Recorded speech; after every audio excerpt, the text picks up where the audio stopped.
आर्या अग अगं काय ग हे?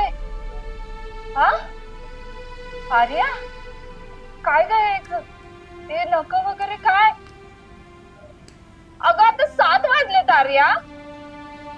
हा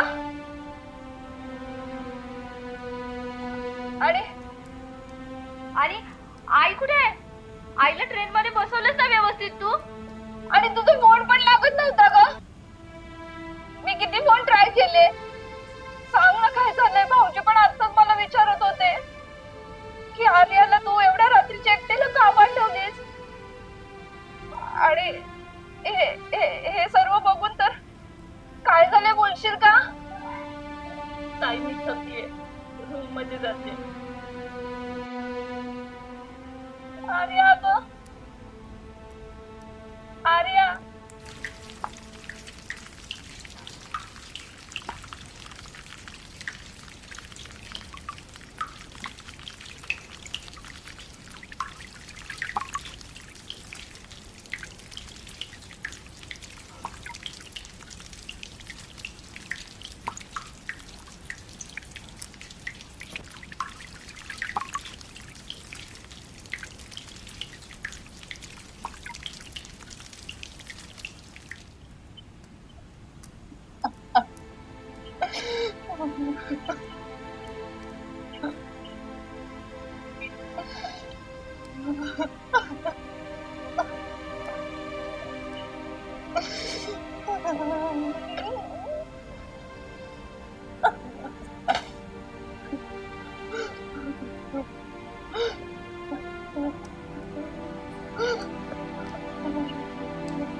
आर्या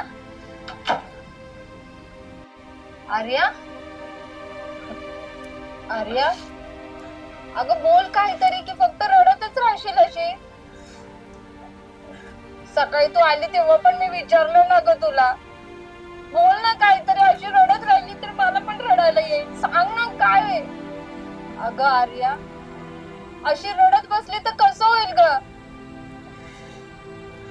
सांग ना मला काय झालंय. बोल बोल बोल काय झालंय. ताई ताई ताई आता भाऊजी भाऊजी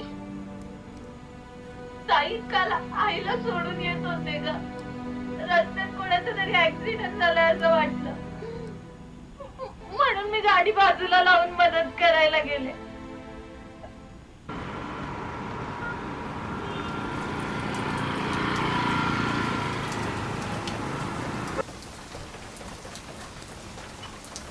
ऍक्सिडेंट झालाय वाटतं.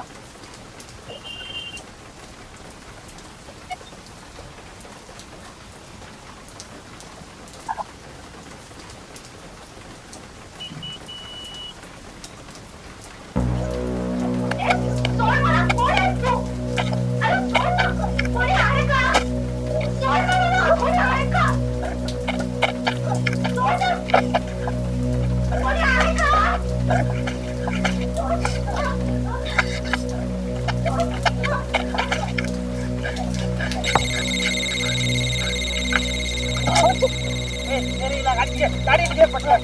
गाडी चल.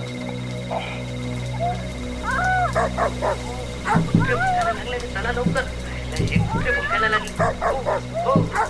कुत्रे भुंकायला लागले. चला लवकर.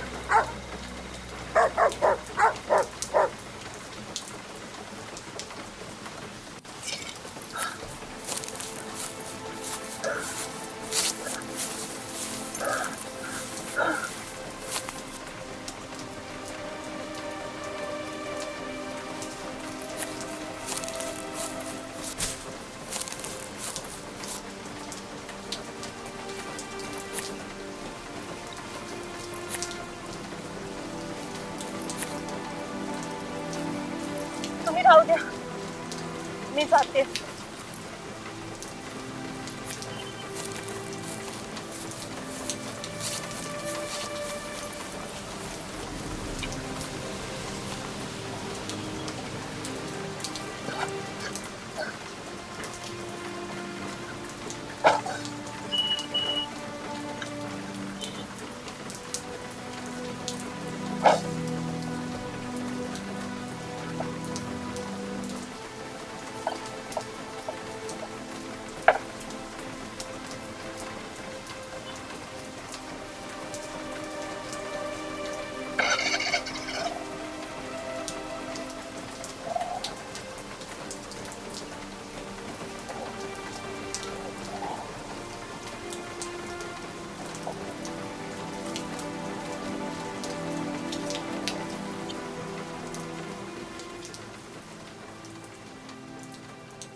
भाऊजी,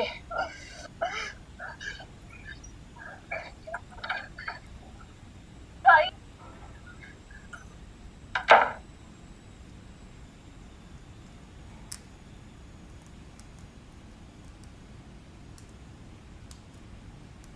सोबत कोणीच नव्हतं का? आता काय, आता आई बापाला घराबाहेर पडायची लाज वाटत असेल. अगं तू त्या रस्त्याने गेलीसच का? एकटीने बाहेर जायचंच कशाला? न्यूज मध्ये दाखवतायत ते सगळं खरं आहे का? तिच्या ओळखीचे होते का ते? किती जण होती ती? पण ती त्या रस्त्याने गेलीच का? तिने कपडे छोटे घातले असतील. ती स्वतःहून तर त्यांना भेटायला गेली नसेल ना. कोणाला तरी सोबत घेऊन घराबाहेर जायचं. खरं म्हणजे ना, मुलीच माणसांना जाड्यात ओढतात. तिने पण तसंच काहीतरी केलं असतं. आरडाओरडा करायचा.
ताई, काय लपवतेस?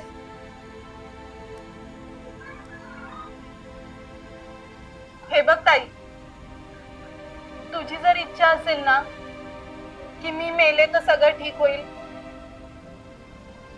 तर चालेल मला. मी माझा जीव देते, पण इथे नाही, घरातून बाहेर जाऊ. कारण यात तुझी काहीच चूक नाहीये.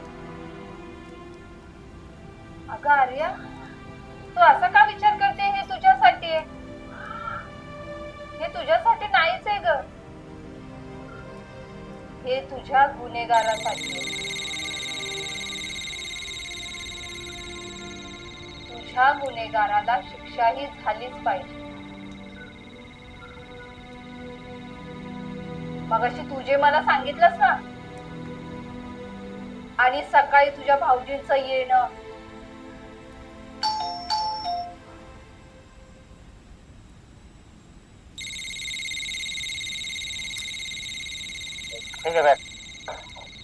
काय हो, किती उशीर? अगं झाला, थोडा ऑफिस मध्ये काम होतं ना त्याच्यामुळे. आणि हे कपडे एवढे का मळले?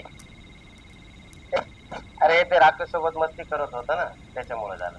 आणि हा डाग कसलाय? ते सांगितलं ना, रात्री सोबत मस्ती करत होतो म्हणून पडलाय. अरे नाही आली अजून? नाही ना, तिचीच वाट बघत बसलीये मी. आणि तुम्ही पण एवढा उशीर केलात. तुला किती वेळा सांगितलं तिला एकटीला बाहेर पाठवत जाऊ नको म्हणून? तुला माहिती ना बाहेर माणसं कशी असतात म्हणून. चल जाऊ दे मला आता. अहो ऐका तरी.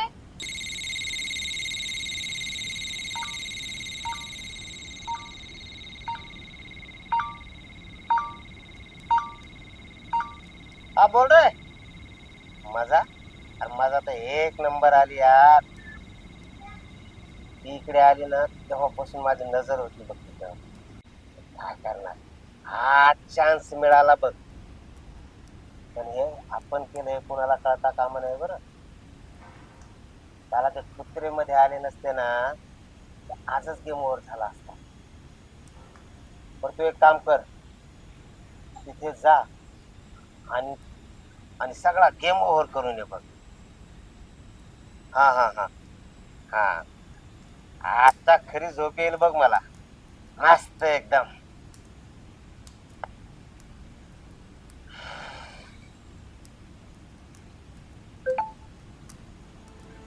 ते शर्टावरले डाग रक्ताचे,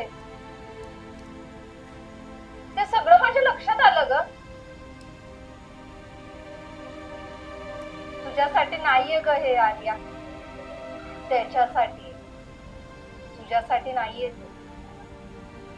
ताई, अगं तू असं काहीच चुकीचं करू नको ज्यामुळे तुझंही आयुष्य बर्बाद होईल. अगं चुकीचं त्यांनी केलंय ना, मग शिक्षा सुद्धा त्यांनाच होऊ दे. आणि त्यांना शिक्षा कायद्याने होऊ दे. आर्या, तुझ्या गुन्हेगाराला शिक्षा ही झालीच पाहिजे. अगं ज्याने आज हे तुझ्या सोबत केलंय, उद्या जाऊन तो दुसरं कोणासोबत करेल?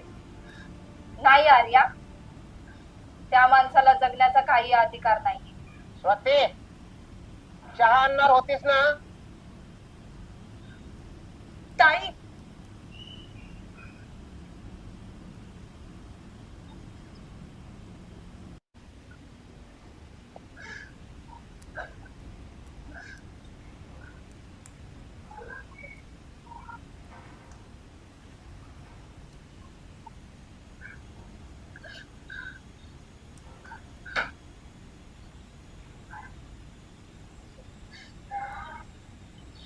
हॅलो